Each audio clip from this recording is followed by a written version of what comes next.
Welcome to the podcast, ladies and gentlemen, as today we're going to be answering the question, how can we improve the adoption and foster care system?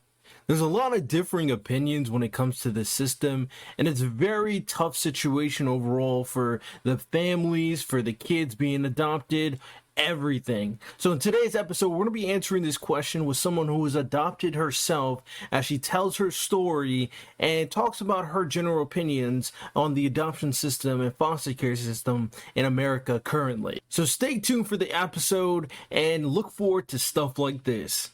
And a lot of times you gotta think bigger than you. This is not about you. When you take on the responsibility to adopt a child, it comes with all of that. Not just to satisfy your not having able to have a child or you trying to help to have a kid. It got nothing to do with you. It got something to do, it got all to do with the child you adopt. And you gotta sacrifice your feelings and do what's right for that child. With that said, hope you guys enjoyed today's episode. Rate it 5 stars on Apple Podcasts and Spotify, and enjoy. Hello, ladies and gentlemen. Welcome to the podcast, and today we got an excellent topic to discuss. I got my guest here, ReGina, and she's going to introduce herself, tell her what she's about, and what she does, and all that good stuff. Go for it. All right, my name is ReGina. I am royal. I'm educated, I'm gorgeous, independent, nice, and amazing. That's who I am. I'm ReGina. I'm an author, a podcast talk show host, a professional organizer, an author, and a certified life coach. Excellent, excellent. And what's the name of your podcast? Let's Talk 1943. Excellent. Her information will not only be on my website, but also in the description. You all know how these things work, so make sure you guys check all that stuff out. So with that said, this is going to be a very interesting discussion, and I always let every guest know that I'm going to ask them the question now, and then you're going to lay it up at the end of the episode. And think of a time you had a conversation with someone, discussion, debate with someone that you vehemently disagreed with in every point. Think of that situation, and at the end, we're going to revisit it, how you handled it, if you could change how you handled it, and think of that through a different lens the second time. So today, as you guys know, we're going to be talking about adoption and the life of adoption and the story of ReGina here as she's been through the adoption journey. So before we dive into that, one of the trending topics that I saw in regards to the adoption situation is, I don't know if you heard, but this is something I found out relatively recently on my research. So apparently someone named Ayo Kells, that's her name, Ayo Kells. She started the first Black-owned all-female staffed adoption agency, focusing on helping BIPOC kids of color. And her journey really started off with, she didn't know she was adopted. She found out when she was a teenager. She went to look for a real mother and her father. And eventually that led to her current career with the adoption agency and any other entrepreneurial stuff she's doing right now. So have you heard of that situation? No, you saw me go, No, that's amazing. But, it's funny because it seems like everybody who goes to some kind of adoption kind of history like that, it's like you find your passions in there because you go through stuff. You don't want other people to have to go through that. So you kind of form something that will help people not go through what you just went through. So that's amazing. Yeah, exactly. And also, like, she talked about how she wanted to have a staff that really represents the kids she's helping, which I'm fully in support of. Because at the end of the day, when it comes down to these different situations, understanding is a big thing in these tense moments. And you may want to be one of those people who say, oh, yeah, why is it all this, and that? That's fine. I don't really care. But one thing you got to recognize is that perspective is everything. And the perspective they will have will be very unique and very important. So definitely in support of that. Good job for her, of course. So as we talk about potentially answering the question of improving the adoption system, I want you to share your story first. So can you tell us your story about your adoption journey? Yes, I'm going to age myself right now. So I was adopted in 1970. At that time was a little different. My parents were pioneers in the adoption In our family, I'm the first adopted. We have several now, but I was the first one, and the first one for them to use an agency and a lawyer, like actually doing a full adoption, not like internal family adoptions. So that was new. I was with my mother, my birth mother, for 3 days in the hospital, and then I was sent to the agency, and I was there for a couple of days for them to do my paperwork. So I was adopted straight 3 days old. So it was already planned out. They said it was a girl. You're interested, come down to see her. They came to see me. They told me that my birth mother named me ReGina already. And my adopted mother said, you know what? I'm going to let her keep that name because I want her to have some kind of ties with her mother. And she said she looked like a Regina, and Regina means queen. So she was like, I'll just give her her middle name. So from the beginning, the unconditional love was going all the way around the board, because I have the birth mother who said, I'm not going to go to the abortion clinic. I'm going to go ahead and carry you for 9 months, make sure you're nurtured, make sure you're well, and I'm going to give you to someone else who's able to give you the life that you deserve. I'm going to name you queen. You're going to go live that life somewhere else because I'm not able to provide for you because I had a brother and a sister that she already had, and I was the third one, and she was already on assistance, and she was having difficulty. She was only 20 years old with 3 kids. So I never took it personally because I thought of me at 20. I knew where I was at 20. And to make decisions like that at 20 is not easy. Not easy at all. But you have to live and you have other kids you have to provide for. And I understood. I understood. But that was part of my assignment. She was a part of the intricate part of my assignment. It was supposed to go down like that. I was supposed to go somewhere else and return later at 50 years to find them later on. It was all part of the divine order. So I accepted that. I got it. I respect that. I respect that. What type of adoption was it? Because when I did like my research on like the different Mm-hmm. types of adoptions, there's foster care, foster to Mm-hmm. adopt, independent adoption, infant adoption. So which one was yours? Well, at the time, you only had like open or closed adoption. Yeah, you do have foster care. I didn't do that because I got straight from it. I was straight adopted. So I had a Okay. closed adoption. So a closed adoption is when the papers are sealed and the birth parents or family is not able to contact you until you're 18. It's your decision to go find them. So that's how my parents the adoption was with me. So at 18, they told me, if you want to go find them, I understand, because there's something about being adopted. And when you told me the story about that young lady, I'll definitely go look it up after we finish this. Um, it's always a void. There's always something there that's missing, and it has nothing to do with your adopted parents and the family. That's the problem. People think that got something to do with each other. They two different entities. Me loving being loved and being raised and being all that on this side is great. But you don't know the feeling of something when you're attached DNA wise to something you don't know nothing about. You know it's missing. You know it. It's a void that I can't describe, but it's there. And everybody always think like, well, I wonder if and how. Um, what if, or you don't want all those questions you want to answer because you go around life not knowing stuff like who I look like, who I act like, who my mannerisms are. A lot of us take it for granted because if you're born through your own parents, you know it. It's automatically there. You look like your dad or your mom or your cousin. I didn't have that. So that always was something I wanted to know because I'm 5'10". I'm the tallest thing in my family. Like even the guys, I'm like the tallest thing here. And then when I found my birth family, my dad is 6'4", my brother 6'5", my sister 5'9". I got my height. I figured it out. So those little things make a difference when you don't have it. We take things for granted. Did you feel that void before you found out you were adopted, or did you really did that start hitting you after you were like, oh, this is not like my biological parents? Well, I went, you know what? Only reason why I would say no because I was so young when they told me. I was 7 years old. So I didn't get that Okay. chance to.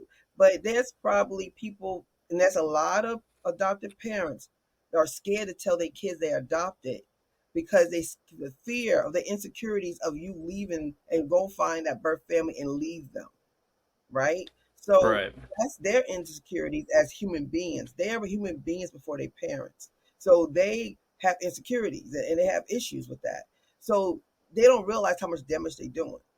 because it's two different things. Nobody's leaving y'all. We don't want to leave y'all. Y'all did us right. You raised us. You took us in as your own. You treat us as your own. But we do have the birthright to find out where we came from. It's our God-given right to know who gave birth to us, and it shouldn't be held back from us. And that happens a lot with the adopted parents, and it's just the fear of them thinking you're going to leave them. You know. I personally, I mean, obviously, I wouldn't know based on like experience or anything, but I personally think in terms of like this is your child for the loving step parents and anyway, Mm. this is your child. Obviously, this is like mine. This is who I want to raise. So I understand why a parent would like never want to even approach the thought, hey, don't leave me. But I do understand where you're coming from too. So with that said, Mm-hmm. is there a specific age do you think is appropriate to tell the kid, or should you just wait until they're an adult, which is like 18 years old? No, no, no, no, no. I think the age appropriate is your child. If you know your child and know when your child is able to comprehend and understand, you need to let them know right then, because you want to make it normal. You want to normalize it as much as possible. You don't want to make it seem like something wrong, because the longer you hold it, it seems like it's a secret. If it's a secret, there's something wrong with it. It's something wrong if it's something wrong with me. So now I'm thinking that, okay, I must got something wrong with me, because she didn't want me or he didn't want me, and you scared to tell me. It plays with your mental. It does. It does play with your mental. I think as soon as you are able to comprehend, it will make it seem like it's just normalized, and they'll talk about it. And then some these days are totally different. These parents today are doing open adoptions. All So right. yeah, birth parents are actually still in their lives. They still able to see them. They get pictures. It's not a big deal. But when it's a closed adoption and you don't know, and then you get shocked odd at 18, 21, 30 years old. I have a friend who found out just 2 years ago, and she was 40. And the only reason why she found out is because her parents died, and they was needing some paperwork. So the sister was looking for that paperwork and ended up finding her adopted paperwork, and called and said, listen, I got something to tell you. You're adopted. Imagine that. Yeah, that at that point you've lived your whole life, and then you could make the assessment to yourself that, hey, my whole life is a lie. Like it wasn't a lie, but based on that like an initial emotional response, I could see how someone would think that, for example. Right. So that's a very crazy. Yeah, I definitely think waiting till 40, especially waiting till I die, is like, okay, that you're gonna put the person in a very weird situation. And So it was a weird, comprehension. very, very weird. And it was weird the way it happened, because she called me, and she's like, you won't believe this. And when she told me, I was like, what? And she's like, I need you to help me walk through this, because I don't know what to do. My feelings are all over the place. I'm mad, I'm angry, I'm happy, I'm sad. I don't know what to feel, because your whole life is rushed in front of your eyes, literally. Because the person you thought you are, your name totally different. You got different parents. It's That's because they were scared to tell her. They were Right. scared to tell her. They wanted to just leave things alone. And a lot of times you gotta think bigger than you. This is not about you. When you take on Right. the responsibility to adopt a child, it comes with all of that. Not just to satisfy your not having able to have a child, or you trying to help have a kid. It got nothing to do with you. It got something to do. It got all to do with the child you adopt. And you got to sacrifice your feelings and do what's right for that child. Because if you put it about you, look what happens.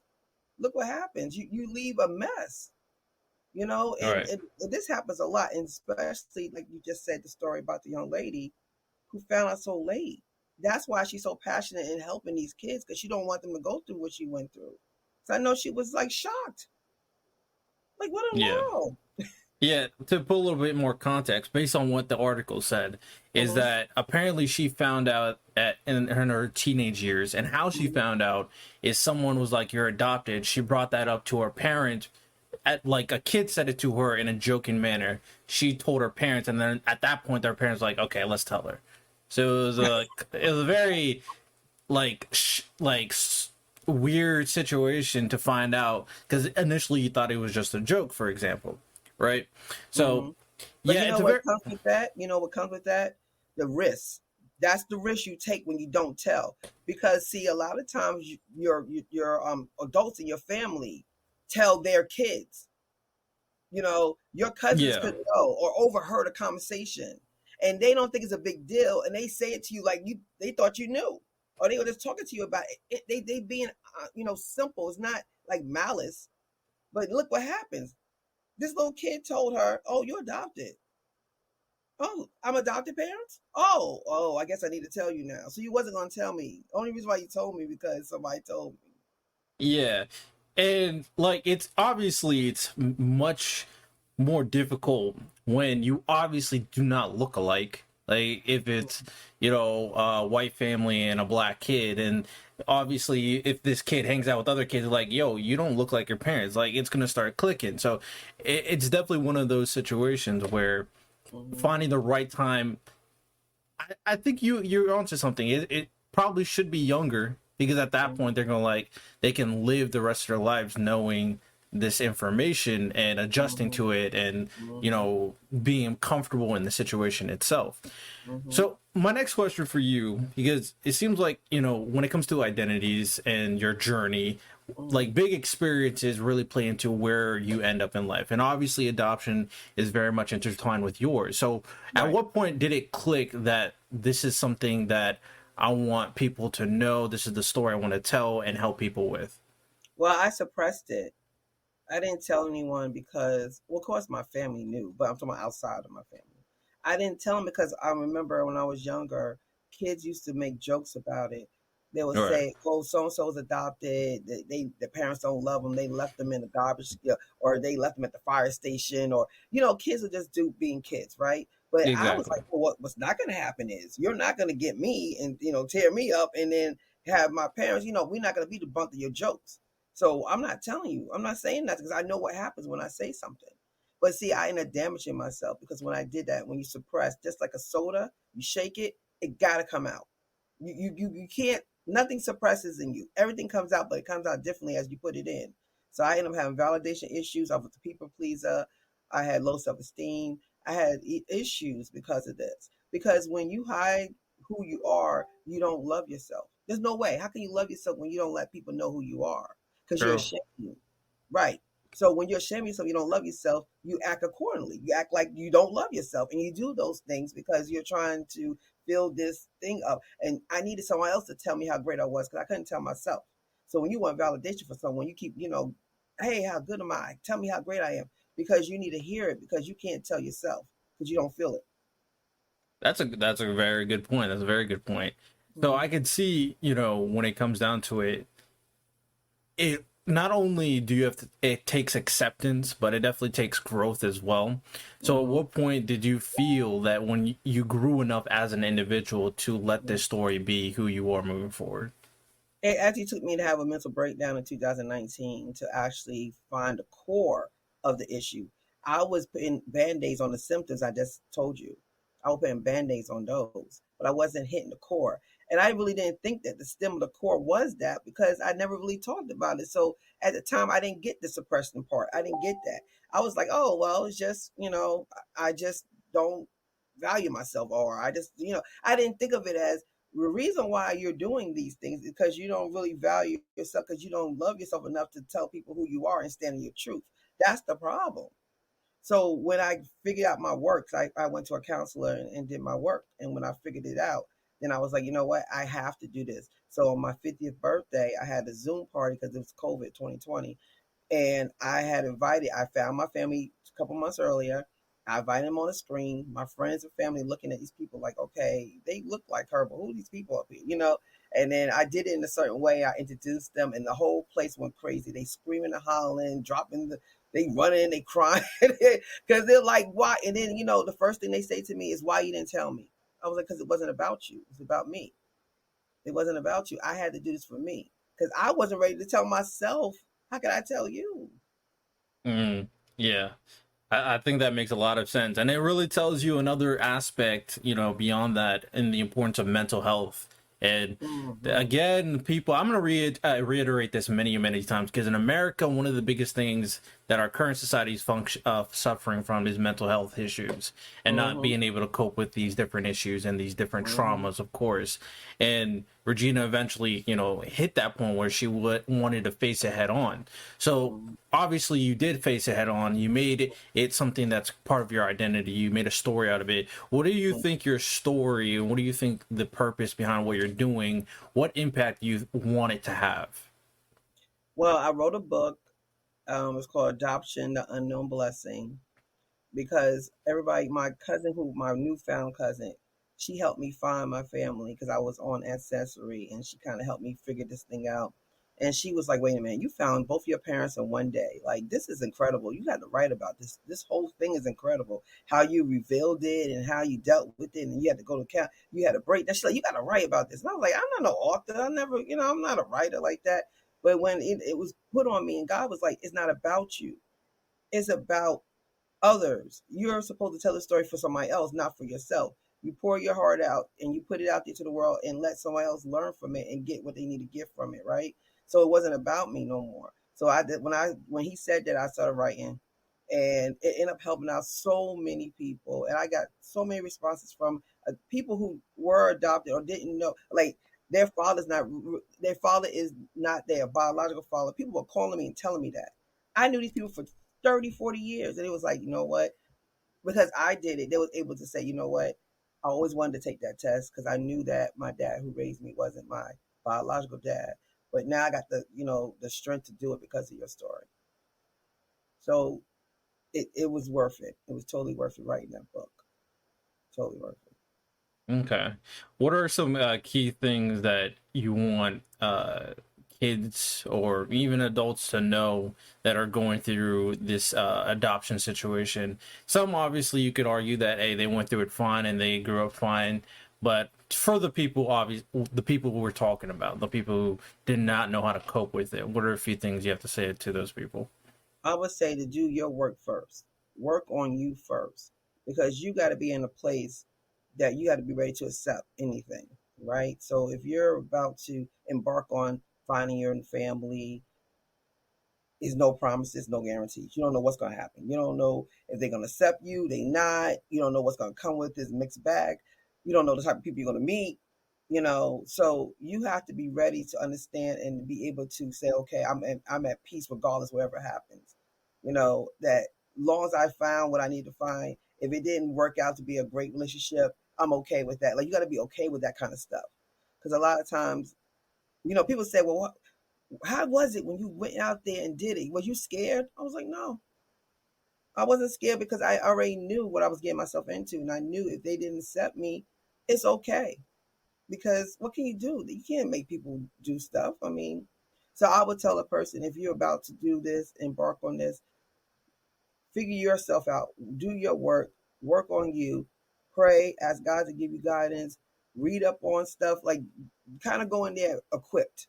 So you're not shocked and awed, and understand it was a part of your journey.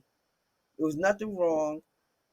This is a great thing that happened to you. Being adopted is a beautiful thing. It's nothing wrong with it. I had to learn that. I was loved by 4 people. 2 brought me in here, 2 raised me. I had 4 people that made my life. And that's rare. That don't happen all the time. And God saw fit for me to take this journey. And I now understand the purpose of it, because now where I'm at right now is because of that. He already knew all this was going to happen. And now, I'm out speaking about this. I'm talking just like the young lady you just talked about. He does that because he wants to use you, and he's using me now for the purpose of this. So I would tell the people, just do your work before you get out there and to discover your new family. Mm. I think that's great advice. And it really plays into the idea that there should be an expectation and there should be a reality that this Mm-hmm. expectation does not happen the way you think it may. It's not everything's a Cinderella story. You Mm-hmm. need to have some hard truths that, A, it may not go as planned.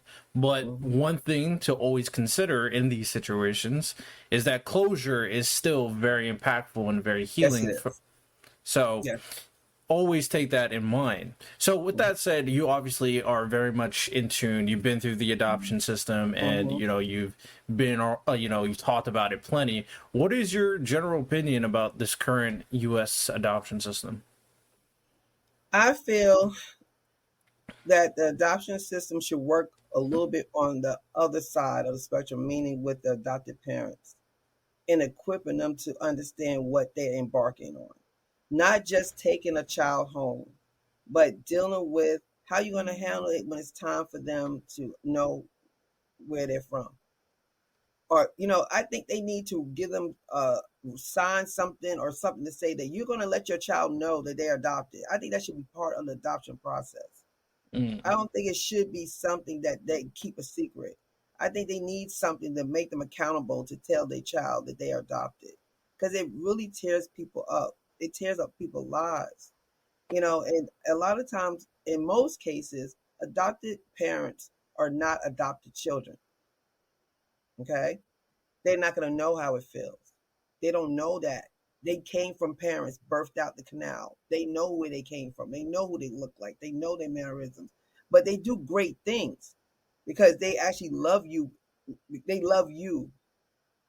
Adopted parents are beautiful people because they don't, a lot of times adoption is funny because a lot of people want to birth their kids. They want kids to come out their womb, and adoption sometimes is not an option. But when people see you and go, listen, you're my child, you're my child. There's no you're adopted. No, you're my child. I adopted a child. I adopted my oldest daughter. My daughter is my daughter. I don't go around telling people she adopted. She's my daughter. So I have been on both ends. I've been adopted and I have adopted.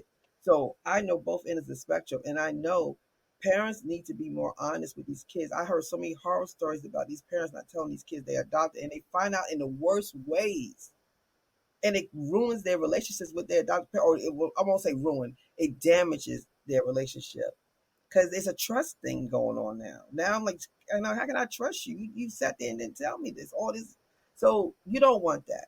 So I think that part of the system needs to be rehabbed right there, how they Mm. handle that. All right, that's very interesting. Obviously, I'm not that well versed, so I can't really say the. I think we both agree. If you wait like until they're in their 20s or 30s, that's way too long. That's way too Yes. long, obviously.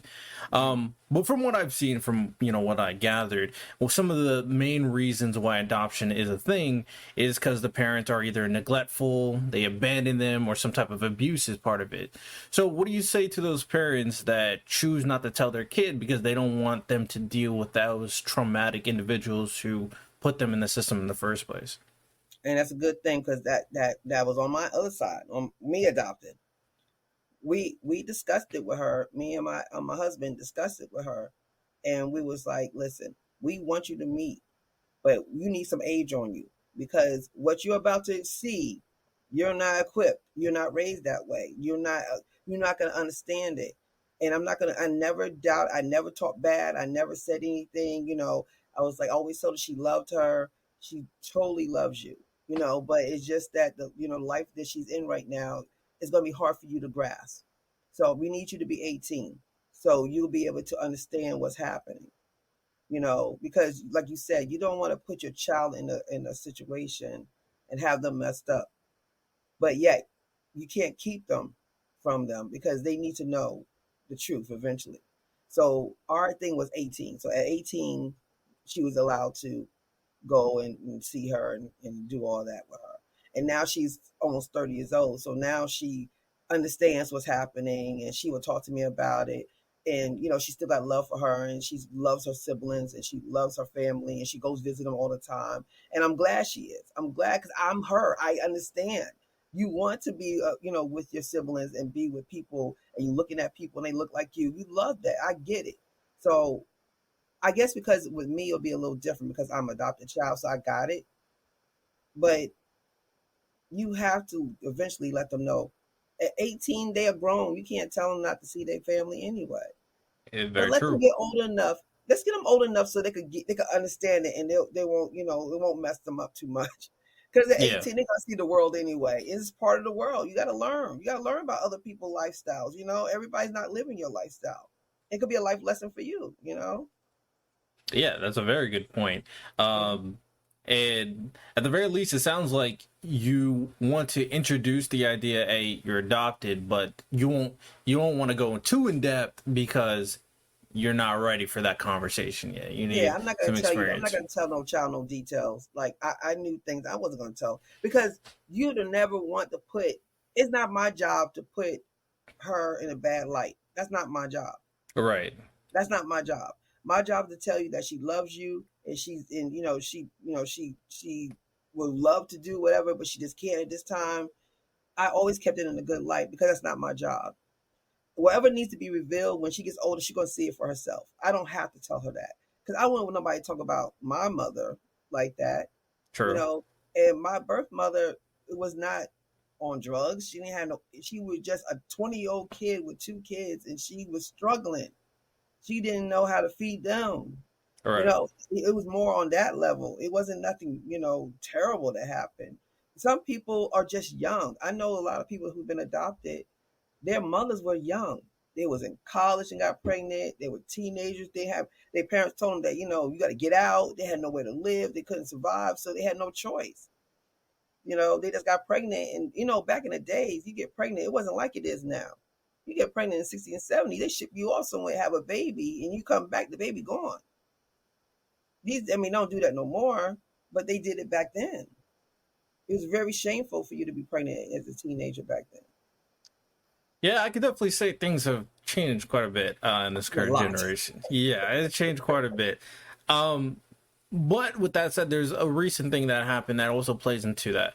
But before I Okay. get into that, for the most part, I would say the general assumption, without like a lot of people assume a lot of things, and you could maybe blame Hollywood or you just mass, media just talking negatively about it. But there's a general assumption, I would say, that people deem foster care and adoption as relatively a negative experience, as very harmful to kids, and they're going to be scarred for the rest of their life. So what do you say to those people who have this assumption? The foster care system is a whole nother ball of wax. Like, it's a whole nother ball of wax. A lot of kids who are foster kids eventually do get adopted, but a lot of them don't. Right. The Dave Thomas Foundation, the gentleman that owns Wendy's, who was the founder of Wendy's, he was adopted, and he has Okay. a foundation called Dave Thomas Foundation. And the reason why he created this foundation is because every day 50 kids age out of the foster care system. 50 kids a day. So when you turn 18, literally one of the best birthdays you're supposed to have in your life, literally they go, okay, bye bye. Literally on your birthday, you have to go. And they Right. throw you out in the street and you have to fend for yourself. You don't have no parents to help you with college or, you can't even function at 18 years old. These kids can't function at 18 years old. And they never had no really guidance anyway. They were jumping from house to house to house to house. So imagine at 18 years old, people come in your room and say, okay, come on, time to go. And you don't know where you're going, you know? So the foster care system is something totally different. And I hate it because I hate that the system, a lot of people take advantage of the system because they want that money. And they take kids in for more like an income than really forcing kids. Right. But there's a lot of great foster parents that have been forcing for 20 and 30 years and raised a bunch of kids that come back and that's their mom and their dad. And they did right by the money and they did right by them kids. So there's a lot of good stories, but like you said, the media always talk about the bad side of it. And it is there. Yeah. It's not like they lying. They're not lying. It's there. But there's a lot of great ones too is in the system. But I hate that, anything in this world people take advantage of. Yeah. Anything. Unfortunately, yeah. Right. Agreed. So you're gonna have people in there gonna take advantage of the, the more kids you get, the more money you get. They bank the money, give the kids barely nothing. They treat them horrible. A lot of them been sexually assaulted in them situations. Yeah. It happens. It does happen. But adoption, from my perspective, is a little different only because you're paying to adopt, but they paying them to foster care. So you get money to foster care, but you got to pay money to adopt. Thousands of dollars. And then don't go international. You're paying tens of thousands of dollars to adopt a Right. child. So most cases you kind of have the right reasons to adopt because you're shelling out your own money. You shouldn't have to adopt someone to take advantage of them. I hope you don't have. I hope you're not that sick to think to do all that to do bad by a child. I hope Yeah. not. But in most cases, their intentions are good when they adopt. In most cases. Okay. Yeah, I definitely agree to the sentiment that when it comes down to the media, they tend to stick to the bad things regarding the foster care system. And unfortunately, it's really hard to be like 100%, yeah, only good foster families, only good foster homes, like, because there's going to be corrupt people out there, for example. But I do, even recently, and like this may be controversial, so if you don't want to answer it, by no means you don't have to. But I do think that people, based on like the last couple months, was using foster care as such a negative that they would go like, it's better to abort my kid than let them go to the foster care system, and using that as a crutch, for example. So, do you believe in that sentiment that like some of these, some women, some men say that, hey, I'd rather them abort before going to foster care? Oh yeah, that's kind of but because of me and my situation, I don't believe in abortion, me personally, because I could been that abortion kid. Like my mother could have took that route. It's very simple. Right. Yeah. Why carry me for 9 months when you could just go to the center and get rid of me in less than a day or two, you back to normal? Like that changed my life. So when I figured that out, I was like, never. I don't care whatever happens. Oh well, if I messed up, well, I got to deal with it because I'm not getting no abortion. That's just me. That's me because I've been adopted, so my whole view is different. But if you have a child, and I believe in like I said, this is my views. I believe that God doesn't make mistakes, and if you have a child, it's a purpose for that child to be here. And sometimes the purposes are not as we see it the greatest. Our Okay. understanding is not his understanding, right? Understood. You know what I'm saying? He went to the cross. He went, got all that stuff done to him, but it was for the better good. Right. A lot of times we are here for the better good, not for the good, if you understand what I'm saying. I do. So Yeah. I see a little deeper than that with that thing. But if you look at it at the surface level, yeah, you're like, oh, why have a child when I'm going to give them to the system and they're going to abuse this child and do all this stuff? But that's not guaranteed either. That's not guaranteed either. So you kind of have to kind of look at it as I'm going to abort a child and don't know what's going to happen. Or, I'm abort a child and do know what's going to happen. Or I'm going to take this child and give it to someone else and hopefully they'll be able to thrive and live a better life. You're not going to know. You're not going to know. You can't. That's hard to answer. You're not going to know. But That's you a do very good know you're point. going to abort the child, though. You do know that. Very good point. Yep. Let's go to Vegas. That's 100%. 100%. Agreed. But the other side, you have better odds on the other side because you don't know, but yet it's a better chance it's alive. Yeah. Mm-hmm. Yep. I definitely understand what you're saying. For the most part, I'm a very, like, the reason why I do this podcast is I'm very middle in like almost every conversational topic. So I always like to hear different perspectives about a lot of these different things that's going on. But something that I'm curious about that I'm sure you're familiar with is obviously we talked about it just briefly that there's a difference between foster care and just straight up adoption, and there's different adoptions. Like, what is like the cutthroat difference between those two? Well, I'm not an expert in foster care because I was not in foster care. I just know about it a little bit. I know some people that was in the system. Only thing I personally could say is like the biggest difference is foster care is temporarily and adoption is permanent. Foster care is temporarily because that's what you do. You foster care.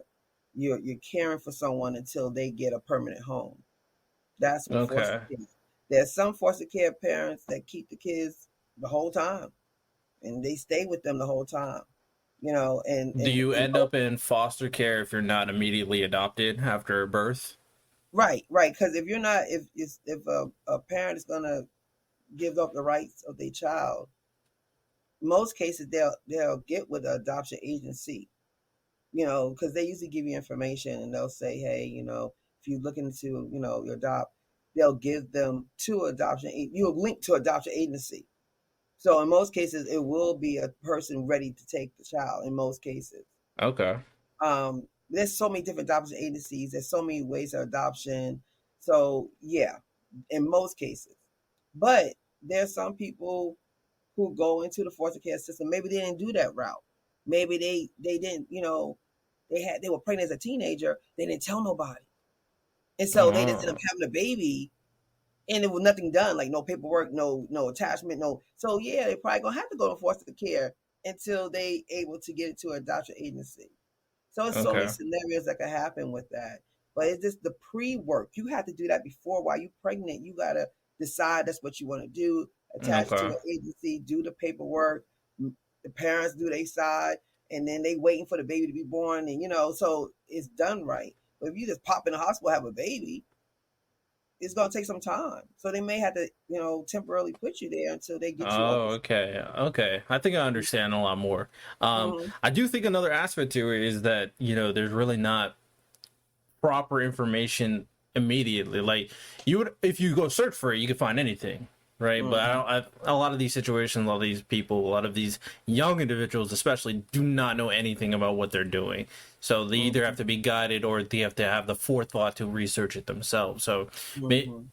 teaching information, I would even say teaching in public schools, because hey, younger and younger, it's happening, It is younger happening. and younger. That is So happening. And they take you, like when you have a baby, the first thing is social services come in there. Like if there's a baby right. left there, or you have a baby and you want to give, the first thing they do is call social. That's their protocol. They call social services and they jump in. That's foster care. Okay, gotcha, Mhm. gotcha. All right, so I think I definitely have a better understanding and a lot of different perspectives about foster care and adoption. And for the most part, there's a lot of unnecessary negatives, although they do exist. That there's a lot of unappreciation that foster care and adoption does provide for Mhm. people, of course. So if Right. you had to put it into final thoughts for how you think, I know you touched upon it a little bit, but in terms of like one consensus, like Mhm. final solution, how do you think America should approach improving the current foster care slash adoption system for, the kids and for parents, et cetera, et cetera? Okay, so I believe that the system is a beautiful system, first of all, for adoption, because you have people out there that's asking for children who's not birthed through them, and they telling you they want to love them as their own, and they want to take them as their own. There's so many children that need to be adopted, so many children in the foster care system and adoption that needs to be adopted. So I give my hats, honors, everything. I have two that raised me. So you would not know I didn't come out of their womb. They treated me amazing. I had a beautiful life. So yes, you got some beautiful people out there. I just, like I said, I just want it to be a little bit more equipped to being more accountable for that other piece of telling them that they're adopted. That's the only thing I can really say that is a problem, because that's the recurring problem I'm hearing. Every time I hear people tell me the story that they're not telling them, they didn't tell them, they didn't tell them. So that's something that needs to be, the loophole is that. That's the loophole right there, because Okay. that's damaging. As in the adoption phases these days are a little different. They're a little more open. They're more accepted to have their birth family involved in their lives. They send pictures. They are more inclusive now than they were before. So I Okay. don't think that problem lies as much as it was before, but I think that we're the 30s and 40s and 50s, us older ones are starting to get this, like, what, we adopted, like, because back in the days Right. they didn't talk, they kept things a secret. But now we're more open, social media, we talk about everything now. So Yeah. I think now it's not as bad as it was when I was adopted. Yeah. Honestly, you definitely spread light on the adoption process and foster care. Because even myself, I didn't really know anything in depth, but because of what the general assumption is, I always assume like, oh, it's probably a very negative experience for the most part. But you did talk about when they turned 18, and that's a Mm-hmm. definitely tough situation for like foster care, because Mm-hmm. then they're an adult, so you really Mm-hmm. can't take care of them anymore. That's right. And you talked about the foundation from the guy that owns Wendy's. Mm-hmm. But is there anything else that you think could help the transitional period, that if they don't get adopted, which, you can't force people to adopt kids, for them to transition from that foster care system to eventually, having to live life as an adult? Well, I guess more organizations like that one should be there. I think life skills need to be taught to them very heavily. Life skills, I mean, from banking to working, getting an apartment, debt, learn how to deal with student loans, debt, like all those things that your parents usually teach you. They need to learn those life lessons, like from maybe from preteen to that time. They need it anyway. We all need it. It's not like just Right. them. We all need it, but it needs to be heavily done for them because if there's a chance that they're gonna age out of the system, they'll be equipped to go live. They'll be equipped to go to college and understand what's happening. They'll be equipped to know what to do and what not to do. They'll be, probably more equipped than I was at that age. If they Right. really put that into them, they won't be as scared. They already have a feeling that, no. I- imagine you sitting there and you feel like nobody wants you. Right. That's a bad feeling.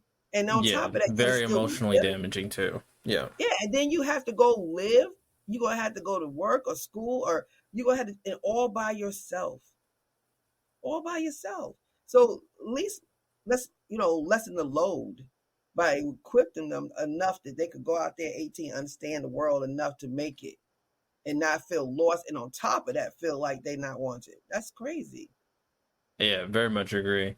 It's Mhm. definitely a tough situation, but the best way, I mean, the more we prepare these kids, the better. I don't know if you know, but do these kids, while they're in foster care, do they go to school, get an education still?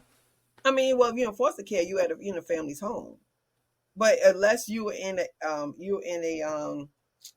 I can't think of the name of it right now, but the children, you ever see on the news they do little segments of kids who are looking to be adopted, and they're in like foster care or whatever. But if you're in a foster care home, and like I said, I'm not an expert in foster care, but if you're in a foster care home, you're in a home. Even if you didn't get adopted, you're being taken care of. But if you in like Right. a group home or something like that, Yeah. that's something different because you're in a group home. You're not in someone's home. You're in a group home.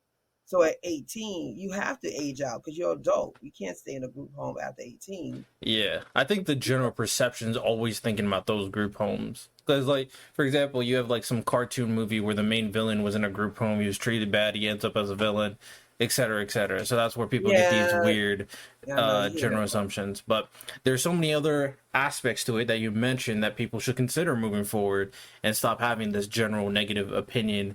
And, knowing more about adoption can enlighten more people to either adopt or recommend other people to adopt in future situations. And adopt children. They don't have to be babies. There's a lot of children out there that need to be adopted that are, school age or teenagers. They Right. need parents more than ever. They need parents. They need parents that high school years, and I just hope that if people listening, they're on the borderline of, look at older kids. I know a lot of time they think that they come with a lot of problems, but they come with a lot of love too. They come with a lot of love. They just want to be loved. Mm, very much understand. Mhm. Well, I think that touched upon a lot of the things that, like, the main segment, a lot of the Mhm. important conversational points. To touch base on my earlier question, Mhm. did you think of a situation where you like vehemently disagree with this person, and like how did that debate, discussion, conversation go, and how did you resolve the circumstance? I'm probably gonna answer this a little different than what you expect. Until I really did my work, I didn't deal confrontation too much. So I'm now talking and saying what I gotta say more than I did before. Right. So now I'm learning how to say, I don't like that. I didn't like how that felt. I don't like what you did. Can we discuss it? Now I have the tools to make sure you don't get defensive because it's not about a defensive thing. I just want to let you know how I felt and how you made me feel, and I don't want to feel like that no more. So what can we do to fix that so we won't have this issue anymore? So I'm just learning how to do that now. So I didn't have those problems before. I just didn't say anything. I used to just let everything just go. I never wanted confrontation. I never want to rock the boat. Right. So So, now I'm actually learned how to approach people in a loving way to get the problem resolved. and that's a great thing. I think nowadays, it's very much a loss to want to be compassionate to the other side. No matter how much you vehemently disagree with their notion, whether you're Democrat and that guy's conservative, or whether you're atheist and that guy's Mhm. Christian, the you shouldn't have automatically have this want to close them off completely. I don't want to have that conversation. So I do think your way to be loving and compassionate and just wanting to have and understand, you don't have to agree, but at the very least want to listen, is just a huge step that overall this American society anyway should take. Right. So, Don't and you have to, and the thing about it is we're so accustomed and we're so used to being debatable and being like on guard and ready, ready to go in. yeah, Instead of us going, okay, I don't really agree with that, but let me hear what you're saying because maybe there's something that I can get out of that. Like a lot of us don't want to hear it because we don't believe yeah, it. And it's like, I don't believe in it, but let me hear you because at least I can learn. Like what they say, sometimes I don't, I think Chris Rock said this, I think, if I'm not mistaken. He said, I don't agree, but I understand. yeah, I don't agree, but I understand. I understand why, because you had a journey, something happened that made you believe in that. Just like I have a journey and I believe in what I believe in. Nobody's right or wrong. I hope people understand that. There's not a right and wrong. It's yeah, just your belief and their belief. Nobody's belief is right and nobody's belief is wrong. Because who's yeah, the one to tell you who's right and who's wrong? Who's the judge? Who's that? There's only one person. So ain't nobody here can tell you what's right and what's wrong. You just believe in something and that other person believe in something. That's all. exactly. Exactly. And trying to wrap things up with this is I'm going to reiterate it. So there's a content creator named Destiny. I got this from him. And he indicated that for the most part, most people, not everybody, because there's some psychopaths who are generally just evil. Right. But for most people, even Mm-hmm. if you have some crazy notion or idea, for most people, they really think that they're in the right, that they're trying to help people, that they're trying to help the world. Most people, no matter what side you're on, are trying to do good or think that they're doing good. So the only Yep. way, the what you got to consider when you go into those conversations is that they aren't trying to be a bad person, with a few exceptions. It's just their viewpoint based on what they experienced and what they heard formulated how they got to this point. And the only way you can change their mind or come to a like considerable solution or compromise Mm-hmm. is discussing, conversing. You're not going to get anywhere if you just block off, don't care, shut up. That's you're not going to get anywhere with that. So that's kind Never. of the final thoughts in regards to that. So appreciate you coming on, Regina. I think this was an excellent conversation about Yes. your journey about adoption, the adoption system in general, of course. Like I said, all her information will be in the description on my website, www.thetrendwithrtlfaith.com. And of course, if you guys listen to this episode, check her out and rate this podcast 5 stars for the excellent conversation. Any final thoughts? I would like to say thank you so much for allowing me to be on your platform. And I'll leave with your audience. Trust the process and understand that everything has a purpose and a reason. All right, excellent. So with that said, everybody, you all have a great day. Take care and peace.